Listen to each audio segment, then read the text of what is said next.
Welcome back to The Doctor Is In with Dr. Nadia Sabe of Dr. Greenhouse Incorporated. I'm Dennis Wadan, our media manager and podcast producer. Dr. Greenhouse is an HVAC engineering firm that specializes in HVAC solutions for controlled environment agricultural facilities like greenhouses, warehouses, and retrofitted indoor farms.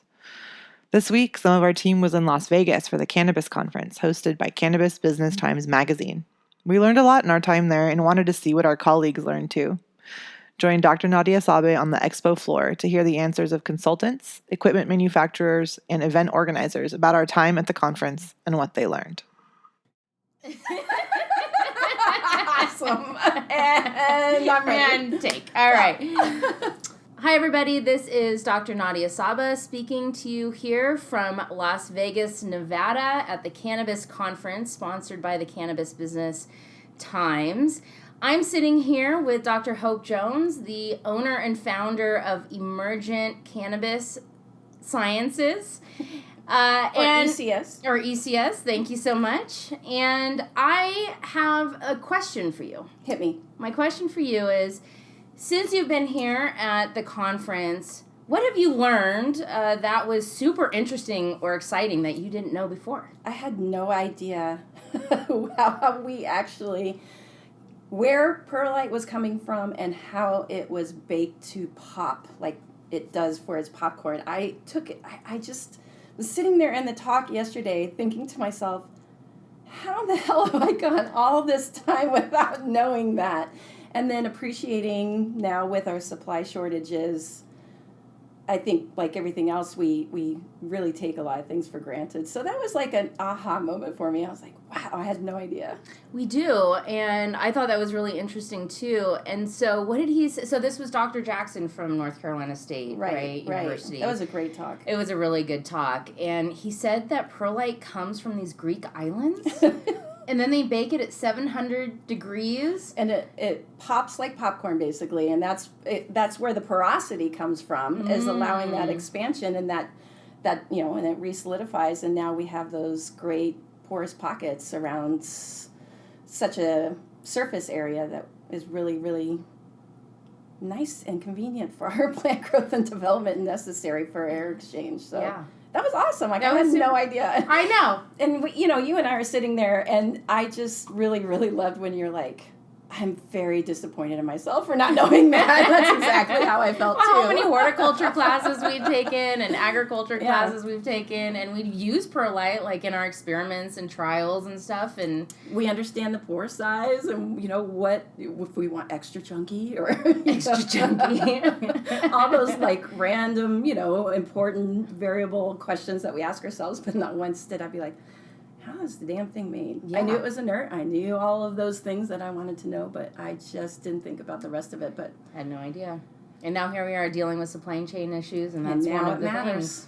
Now it matters, right? And so I think that... Didn't he say that there's not enough furnaces to keep up with demand because demand is so high? They have plenty of ore, but they just don't have the infrastructure, and I don't know if it was a manpower shortage. I think they don't have the infrastructure to actually keep up with the demand that, well, frankly, cannabis has actually contributed to significantly as far as that's concerned, because they had plenty for regular hort and all the other sectors that use it for their mixes, but here we are, and nobody knew that we were going to grow up so fast. Yep. Actually, we all knew, but nobody else actually really took us very seriously, did they? Well, and the opportunity for more growth. Mm-hmm. So, yeah, we're going to have to increase the infrastructure, I guess, or find other alternatives. I think he was even suggesting that. I'd be happy to go to the Greek islands and see what I could do to help out and do my part. Yeah, that's a great idea. Well, thanks, Hope. It was good to talk to you and catch up with you here at the conference. And enjoy the rest of your time here. And I can't wait to hear what other great things you learned. Thank you, Nadia. All right. Hi, this is Nadia Sabe at the Cannabis Conference in Las Vegas, sponsored by the Cannabis Business Times.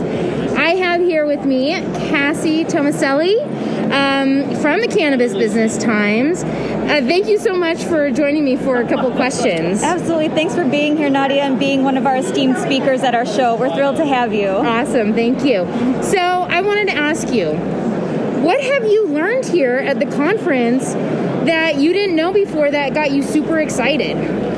Oh my gosh, how much time do you have? Is there a favorite? Like, that just blew your mind? Oh my gosh, well, there are so many favorites. Like I had mentioned yesterday, we have over 90 speakers who are here sharing their expertise with their audience, and people are just thrilled to have that sense of community and share their expertise with each other and grow this industry together. One session, I will just mention it because it just happened, was the keynote session this afternoon with Dr. Sue Sisley of the Scottsdale Research Institute. She shared her incredible journey litigating against the DEA and DOJ 3 different times and effectively ending the 52-year-old government monopoly on clinical cannabis research. And just learning from her just the importance of having quality cannabis when you're conducting these studies and just the gusto it takes to be able to make change and put yourself on the line for this industry is just completely empowering and inspiring, and she choked up at the end. I choked up at the end. There was just a standing ovation. Inspiring. She's an inspiring person. So I would just say that probably mostly because, like I said, it just resonated with so many of us. And That's an awesome example. Well, this might actually be related. So the second question that I have for you is, what have you seen develop in the industry over the last year or two, even through this pandemic, that really encourages you that the industry is going in the right direction? Absolutely. Well, legalization is one, right? Yes. Being deemed essential, I know we may be sick of talking about it, but it is just enormously important for this industry to gain this credibility and to share the goodness that cannabis can do. It's generating tax revenue. It's creating jobs in areas that were devastated by the pandemic. So I think those are just a few examples. Those are great examples. Awesome. Well, thank you so much, Cassie. This has been a great show. This is one of my favorite conferences in just controlled environment agriculture in general. I just super appreciate all the educational content, and all the exhibitors who are here are just really knowledgeable. So thank you for putting it on. It's been fun. This was my first live conference in 18 months, and this is the one I chose to be the first. So thank you for having me as a speaker and a panelist. I really appreciate it. Absolutely. So. We're masked, but we're here and we're mingling, and it's wonderful, and we appreciate you, Nadia. Thank you so much. Thank you, Cassie. Have a great show. I have to follow that?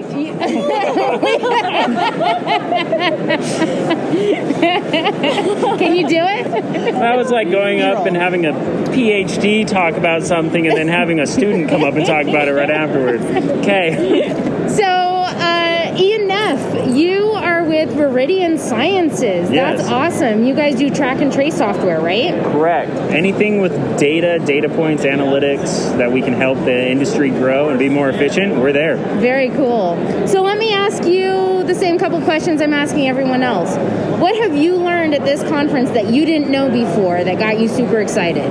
Yeah, I'd say the biggest thing is kind of the switch from old agricultural way of thinking into a more analytical and data-centric way of thinking for the industry. There's more and more technology coming out every day. There's more and more companies coming out with different technology. And we're finally at a point with COVID coming to an end that companies are able to see those and adapt and really start to grow in ways that we never saw possible. Yeah, I've been really encouraged by all the discussion at this conference about data. Feel like every single session I've gone to, data has been interjected somewhere in the conversation, and oh my God, we need data so badly. What have you seen develop over the last couple of years that really encourage you that the industry is going in the right direction? One of the biggest things is looking towards the future federal legalization is states and companies are really starting to come together with how things should look in 5 years and 10 years instead of waiting for those moments to come and having to scramble to catch up. And it's really good to see the industry prepare for things in advance versus what we've seen over the past 5 to 10 years where it's kind of the Wild West and people are just trying to figure it out on the fly. And it's going to create a much more stable industry and a much more stable product for the consumer. Yes. Awesome. Thank you, Ian, for your insights. It's great to talk to you and see you here. Enjoy the rest of the show, and I hope keep learning. Absolutely. Thank you. Hi, this is Nadia at the Cannabis Conference, and I am here with Kelly Nicholson from AutoGrow. Thank you so much for being here. Absolutely. Awesome to see you guys. So, Kelly, since you've been at the conference, what have you seen or heard or learned that gets you really excited?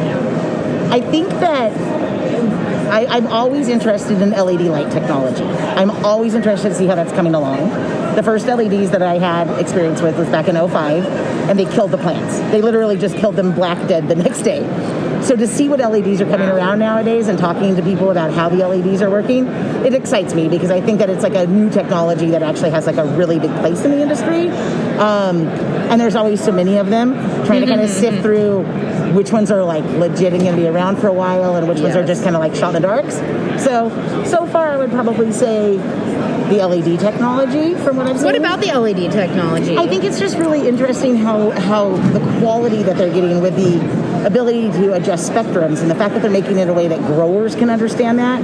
Because when that came out years ago, growers had no idea. I mean, it was a cool sales tool, but I don't know that anybody knew how to enact it. And I feel like now they've come up with these interfaces where it makes it a lot more understanding. The LED guys are more dedicated to making sure that the growers are really being successful with what they're doing and not just throwing a bunch of lights at them and being like, yeah, this works. Yeah, I don't know. I've just seen some big growth in that, and that's kind of interesting for me right now. Awesome. Yeah. So, the other question I have for you is just over the last year or two, even through COVID and the pandemic, what have you seen in the industry, any sort of developments that really encourage you that the industry is going in the right direction? Well, at the beginning of everything, when we started to shut down, I was really encouraged by the fact of the projects that kept going, that we're just going to go through with it. Something that I've been working on that I'm really excited about has been the hybrid greenhouses.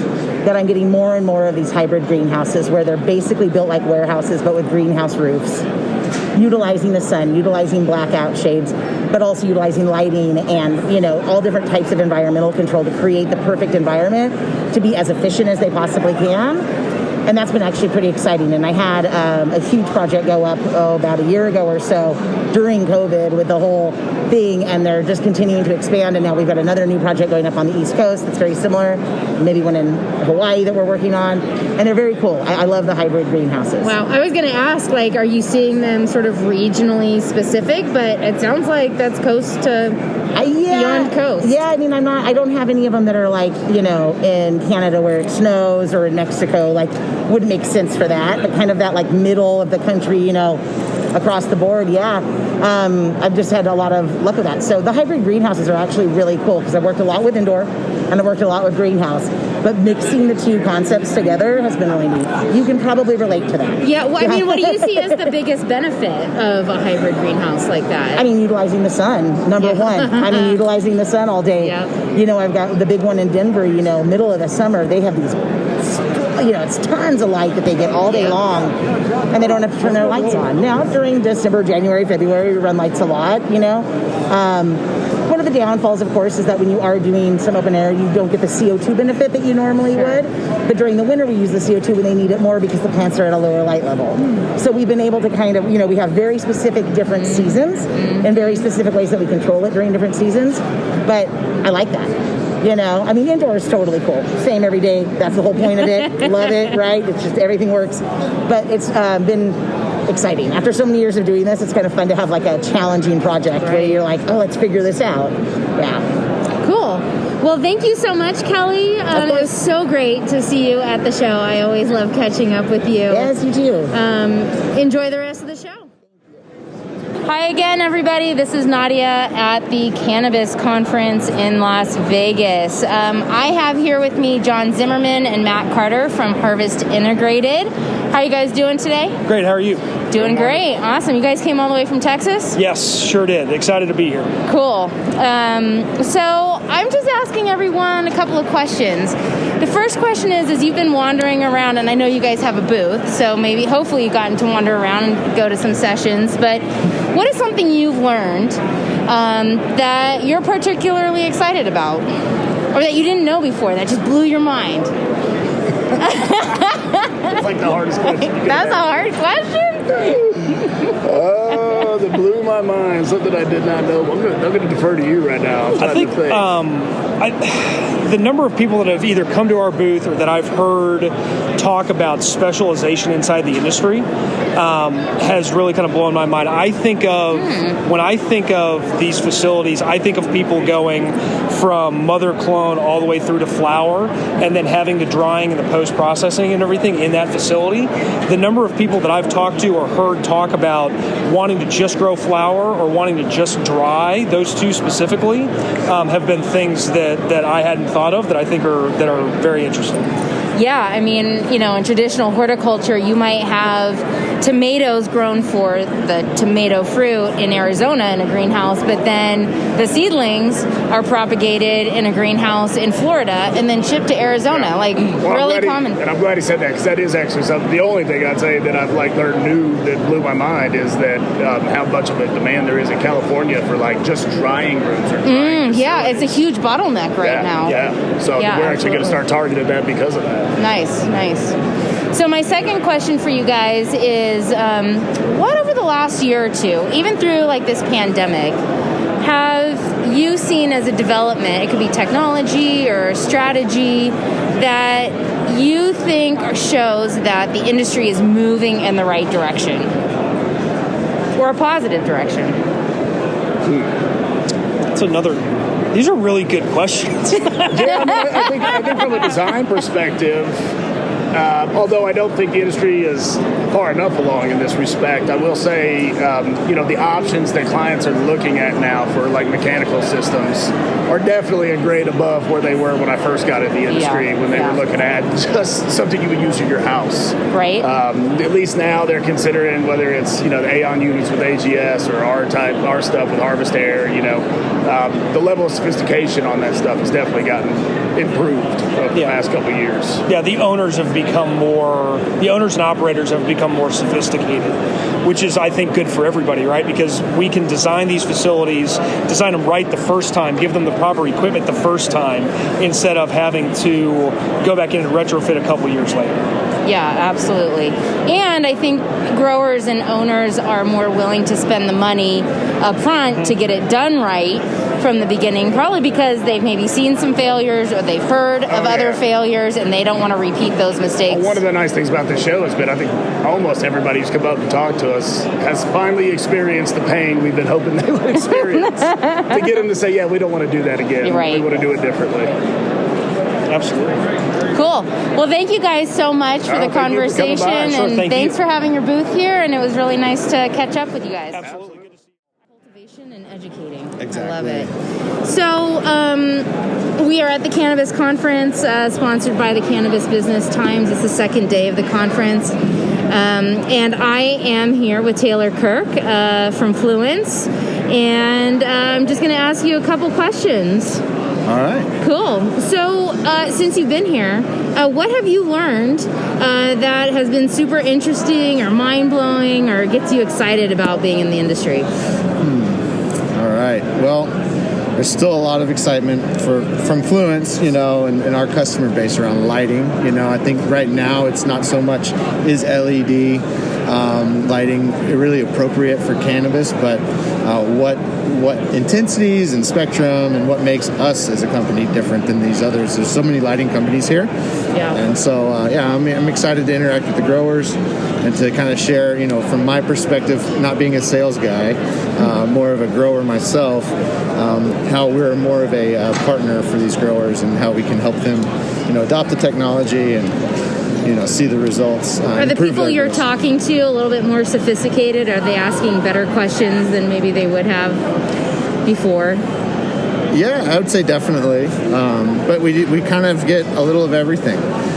We got a few smaller growers coming through from other states that were, brand new programs, new facilities, and then we've got more established growers as well. They're looking at retrofitting. So nice. So in the last year or two, you've seen a lot of changes through pandemic. You've had a professional change. What have you seen in the industry that encourages you that it's moving in the right direction? Lots more legalization across the country. Even though I think the country has been majorly affected with supply chain issues, and every company's feeling that right now, we're still seeing massive growth in this space. And it's encouraging to see that there's new jobs being created and new opportunities for new businesses as well to get into this space. Just the high growth during such a, I don't know what you want to call it, but such a catastrophic time in our culture and society. It's pretty rare to see, if you're not in the pharmaceutical industry producing a vaccine, to see high growth right now. Right. And I think cannabis is not slowing down. If anything, it's still speeding up. Seems like it. Yeah, we've grown through the pandemic. We've added 2 new engineers to our staff, and to meet the demand for more people who are growing plants inside. Yeah. So we're definitely seeing that too. Yeah, and I think there's a shift too. People are more, working from home. Maybe their work environment's changed. The way that they conduct business has changed. There's some people that are getting into farming, urban farming now. So that's interesting to see too. And we're part of that. Outside of cannabis, we're part of commercial agriculture and vegetable production. Well, we love the support that Fluence gives to the industry for all of controlled environment agriculture. It's really good to run into you here, and I hope you enjoy the rest of the show. Awesome. Always a pleasure. Thanks, Taylor. That's perfect. Hey, everybody. This is Nadia speaking from the exhibit floor at the Cannabis Conference put on by the Cannabis Business Times. I am here with Brian Wright from Wright SBD in California. Yes. And how are you doing today, Brian? I'm doing great. Yeah, Thank how have you. you enjoyed the show? The show's great. Yeah? Yeah. Awesome. I'm happy that there are new vendors. Yeah. We're in the exhibit hall. There's brand new vendors. So sometimes you get vendors that are recycled a lot, and Yes. there's a lot of new vendors here. So excited. Yeah, I agree with that, actually. Yeah, it's good. Yeah. So, couple questions for you. Okay. So you've been here for Ready. a couple of days. I know that you've been in a few sessions. What have you learned that gets you really excited or that just blew your mind? Okay. Wow. Impromptu. Okay. Let's see. I think, so let me give you a little background. So I've been at many conferences over the last 8 to 10 years, it feels like. And so when you go to conferences, you kind of see and hear things that are very similar for new licensees. You hear a lot of things about creating a business. You hear a lot of things about mergers and acquisitions and people needing financing. So there's not a lot that I could glean from every session, like the entire session. I mean the entire session. I'm not pulling, but I do pull little tidbits out. And those are really market trends, really are helpful. And also new ideas for the business, which I can't share with you on the podcast, but we've already been writing down, Valeria and I have already been writing down new ideas for the businesses to help small businesses. So I really like that, that we're just like nitpicking, what did he just say? Oh, that's a pretty good idea. And then from that idea, we can pull out, maybe there's a business here, an offshoot of a business for the cannabis industry, or how is the cannabis industry going to change from that little idea? So that's a perfect segue to my second question, which, by the way, I feel like you totally circumvented the first question. Anything you actually learned. And we didn't even plan this. We didn't even plan this. Okay. Go ahead. Okay. What's the question? So the second question is, what have you seen over the last year or two, or even at this conference, that encourages you that the industry is going in the right direction? Okay, so there's a kind of a layers here. So one is kind of a legislative layer that you see from maybe the federal level, that I guess spacing. So I guess it's a little bit about spacing from a legislative standpoint. You'll see one legislator try to put a bill at the federal level, and you don't really see a lot of backing behind it 3 or 4 years ago. And then 2 years, you see another bill, you see another bill like maybe even in California, where they're asking for specifically on banking. And then you don't see too much time go by before you see another bill. So when you see the bills kind of accumulate tighter and tighter about legislation, about banking, about those other issues that keep businesses going and going to thrive. What are we going to do with cash? You see a lot of CPAs kind of entering into the business more and more and more. I think that bodes well for the business in general, because there are so many. Not only are the states coming on board, but those states have legislators, and they're going to, at the federal level, they're also backing those bills or those proposed bills. So there's more people backing proposed bills. So it gives me hope, strong hope, that the business of cannabis is going to be a viable option in the near future. And I did have hope. I continue to have hope, I guess. Even when I got into this, I continue to have hope that the business was going to go great. But then when you don't see, you see 5 years ago, you're like, oh, we introduced a banking bill and it failed, and I haven't seen anything for 2 years. And then all of a sudden 2 years comes along, and then you see a 2 year, and then you see somebody backing it the next year, and then a new bill behind that. So they're building upon each other. It's gaining momentum from a legislative standpoint. And then I've also seen on the kind of the ground floor, I've also seen some of the vendors come and go. So vendors that come and go, there's also vendors that have staying power. And I've always said that we're going to get to those individuals that are not only financially secure, but also their businesses are secure enough that they can weed the storm or ride out the storm, not weed the storm, but ride out the storm. And there are vendors that have ride out the storm. You have, I can see lighting vendors that are riding out the storm. I see HVAC vendors that are riding out the storm. And then you see new players. Right. And those new players are capitalizing on the failures of the previous businesses to kind of work into the new business. So I'm really hopeful for them, especially when I just see trimmers. It's a really small example, but you see a trimmer that, incorporates this, and this, and they can do it wet and dry, but they can also do other things to it, and they capture all the trim, and maybe that's an improvement upon the trimmers that were 3 years ago. So I really like that hope that people are still being innovative as well. Awesome. That's very long-winded. Very long-winded for... No, it's great. Okay. Well, thank you so much, That's Brian. it? That's all the questions? That's only it. 2 questions. I told you it was only 2 questions. It's going to be super quick. Okay. And You're I'm long-winded, lucky. so that's 2 questions is an hour and a half. How long is this podcast going to go? Do we have more time? Let's do more time. This is Nadia at the Cannabis Conference in Vegas, and I am talking to Rudy Ellenbogen, the CEO of Planta Scientific. How's it going today? I'm great. Thank you for having me. You're welcome. How are you enjoying the show? Very much so. Super high energy. A lot of people thirsty for knowledge and really high quality speakers. Absolutely. That's one of the reasons I love this conference. It's very educational focused. Yes. So speaking of that, what is something that you have learned in the last couple of days that got you really excited or just blew your mind that you didn't know before? Arizona has a potential really good opportunity for expansion for growers. Is one that I got really excited about. Okay. In what way? Why does it have so much It wasn't potential? in my radar.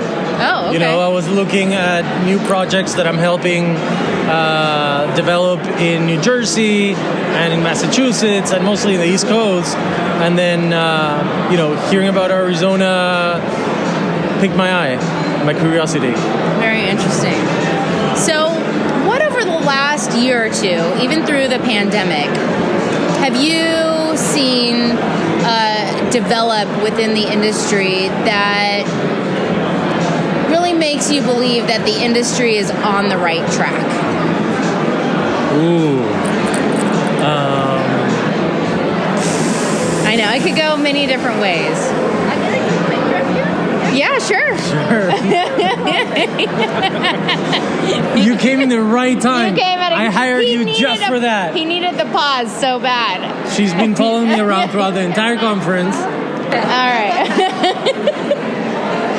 All right. So what has developed in the last year or two, through even the pandemic, that really makes you think that, this industry is going in the right direction?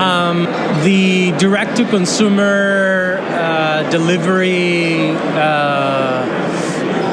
method increased a lot during the pandemic, and I was in California. And, a lot of people didn't want to go to dispensaries or do the curbside pickup. They started ordering direct-to-consumer delivery, and I saw a company called Flower Co., which does direct-to-consumer sales in California. It's not a wholesale price, but it's about a 30% discount from retail. And I thought that was a really clever move and a really good way to also democratize a little bit more of the offering. There's a lot of consolidation happening from big groups that are really much more powerful than smaller one-off operations. And seeing how cultivators or operators can go direct to consumer actually makes me feel hope. That's very interesting. Yeah, I think I just recently sort of realized that, the dispensary that you go to, the brick and mortar, they have certain strains and represent certain cultivators and brands, but dispensaries have sort of a limited supply, right? I mean, they represent certain brands and certain products, but if you actually do a delivery service, they might actually have a larger selection of brands and products that you're not open to if you're just going to the same dispensary over and over. I think that's really interesting and makes me curious. Yeah, there's a lot to discover. I mean, there is, brands that are going in a more pure direction. I think I also see brands that are, doing a lot more formulating and, Frankensteining of products. So it's interesting to see what's going to happen with the consumer perception of pure cannabis products or more and more manufactured, more synthetic products like that. We'll see. We'll have to see. Cool.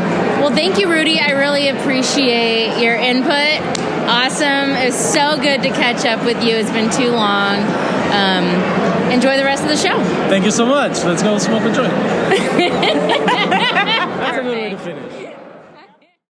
We are currently on board flying home from the Cannabis conference in Las Vegas. We're going to ask Dr. Nadia her same questions. So, Dr. Nadia Sabe, what did you learn at the conference that blew your mind or that got you excited that you didn't know before? You know what? It was actually somebody in my panel. It was Michelle Hackett.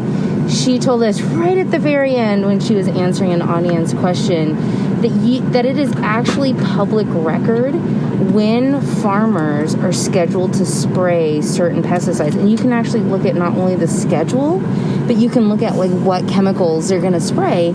So if you're a nearby greenhouse grower, cannabis grower, you can actually find out like what type of pollutants might be coming your way on certain days of the week, and you can protect yourself from that. You can close your vents, you can do different strategies to prevent those chemicals from coming in your greenhouse. I thought that was so fascinating. I literally had no idea that was public record. Super interesting. Talking about like the neighboring crops and like the compatible with exactly. Yeah, because we don't want those pesticides to drift in to a cannabis crop, especially a flowering flowering crop because it's not going to pass its lab test. So. Oh yeah. Yeah. That's a good point. That was cool. So that was the conference. What about, in this time of the pandemic? It's been about like a year or two. Is there anything that you've seen or learned about that makes you excited for the industry or where the future is going?